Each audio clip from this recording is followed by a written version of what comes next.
মা আমার লাঠিটা দাও মা, আমি কিচ্ছু চোখে দেখতেছি না মা, আমার চশমাটা দাও মা। কিচ্ছু চোখে দেওস না? মা আমার চশমাটা দাও মা, আমি চোখে দেখি না মা, আমার চশমাটা দাও মা। মুক্তা, তুমি কি এই মহিলাটারে কি বিষ দিয়ে মেরে ফেলতে পারো না? আমার সহ্য হয় না ওরে। জায়গা জমি সব এই বুড়ির নামে, তাই কিছু করতে পারতাছি না। এই বুড়ির তো আমারও সহ্য হয় না। বৌমা আমার চশমাটা দেও মা, মা আমি চশমাটা ছাড়া তো কিচ্ছু দেখি না মা, আমার চশমাটা দেও মা। মা কিরে আমার বাসার সামনে ছেলেদের জুতা কে আসলো আমার বাসায়? এখন যাই ভিতরে গিয়ে দেখি। এই যে মা, না এই যে আমার চশমাটা দেও বাবা, আমি কিচ্ছু দেখি না। এই যে কে আসতে পারে বাড়িতে? এই দাও তো, শাশুড়ি মার চশমাটা দাও তো। আচ্ছা তাইলে এই ব্যাপার। এই যে নিন চশমা।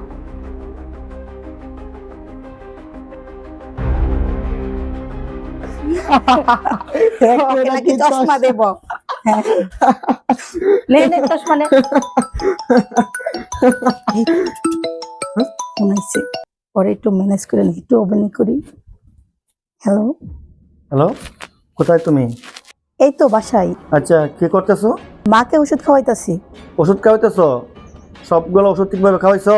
আরে তুমি এসব নিয়ে আর চিন্তা করো না, আমি মাকে অনেক যত্ন করি, তুমি জানো না?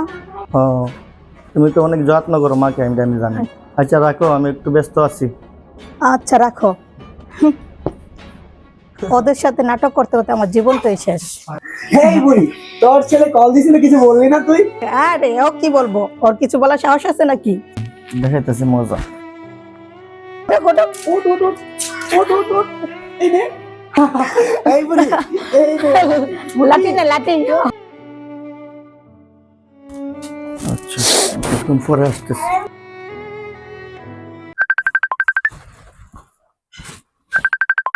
এই বসে। হ্যালো বস, আসসালামু আলাইকুম। জি বস, ঠিক আছে বস, আমি আসছি। এই আমাকে একটু যেতে হবে। কি বলো, আসছো এখনই চলে যাবা? হ্যাঁ, আমাকে এখন একটু যেতে হবে। আর তোমার হাজবেন্ড কি সন্ধ্যা পরে আসবে আজকে? আজকে না, আসবো না। ঠিক আছে, তাহলে আমি সন্ধ্যা পরে আসবো, কেমন? আচ্ছা তুমি কি সত্যি আসবা? এই সুযোগ কি মিস করা যায়? আমি আসবো সন্ধ্যা পরে। ঠিক আছে, তাহলে আমি চাই। আর একে যেন সামনে না দেখি। এই আইসো কিন্তু। না অনেক সময় হয়ে গেছে, এখন ঘরে যাই। আপনারা এই রূপে দেখে না আমার অনেক ভালো লাগতেছে। মা তুমি আমার চশমাটা দিয়ে দাও মা। আচ্ছা তোর ছেলে আসলে কিছু বলবি, আগে সেটা বল। মা আমি কসম কাইটা কইতাছি, আমার ছেলে এলে আমি কিছু বলবো না। মুক্তা, মুক্তা কই তুমি? কিরে, আমি কি ভুল শুনতেছি?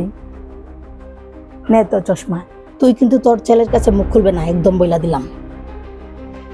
ওঠ ওঠ, আমি গেলাম, তুই কিন্তু একদম মুখ খুলবে না বইলা দিই। তুমি তুমি না ব্যবসার কাজে বাইরে যাও, বাসায় কেন? আরে পাগল আর বলো না, আমার মিটিংটা ক্যান্সেল হয়ে গেছে। মিটিং ক্যান্সেল হয়ে গেছে? আচ্ছা তুমি যাই বসো, আমি আসতেছি। মিটিং ক্যান্সেল হয়ে গেছে, সন্ধ্যা পর না সবুজ আসার কথা, কি করি? মা কি হয়েছে তোমার? ওষুধ খাইছো? আরে বাবা ওষুধ খাইছি, অনেক ওষুধ খাইছি। আচ্ছা ওকে ম্যানেজ করুম না, আগে এদিকে ম্যানেজ করি।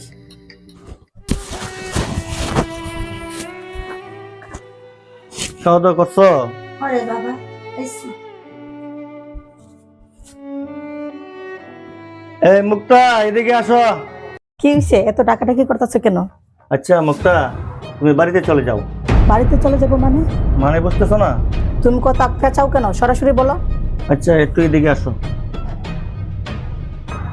আচ্ছা না, এই ভিডিওটা দেখো। তুমি, আমি তো কিছুই বুঝতেছি না। কিছুই বুঝতেছো না? দেখো তুমি আমার চোখের সামনে থেকে চলে যাও, না হলে কিন্তু আমি আইনের ব্যবস্থা নিতে বাধ্য হইব। তুমি আমার মাফ করে দাও, আমি আর জীবনে এরকম করব না। তুমি সরো আমার সামনের থেকে, আর জীবন আর করণ লাগবে না, সরো আমার সামনের থেকে। তুমি আমার মাফ করে দাও। তুমি আমার সাথে এরকম করলা, আমি এখনই বাপের বাড়ি চলে যাবো। এই তুমি একটা কাপড় দাও আমার।